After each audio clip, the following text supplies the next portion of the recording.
Spaghetti and seafood meatballs. Yeah, I took a couple bowls of that.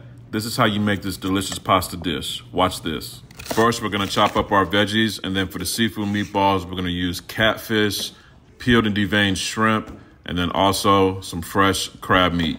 Add this to a food processor and then pulse until it's chopped but not pureed. Next, add your breadcrumbs, your celery, green onion, garlic, 1 egg, and then this seasoning right here, the Delta Dust. This tastes like Papados in a bottle. Get it from UncleDibbz.com. Top with some mayo and mustard and some hot sauce, and then give it a blend. Add your mixture to a bowl, and then we're gonna form 1.5-inch meatballs and place them on a baking sheet. We're gonna bake these seafood meatballs at 375 for 10 minutes. While those seafood meatballs are cooking, let's make our pasta. Cook 1 pound of spaghetti, and then in a large skillet, melt some butter, add some garlic and heavy cream, along with some Parmesan cheese.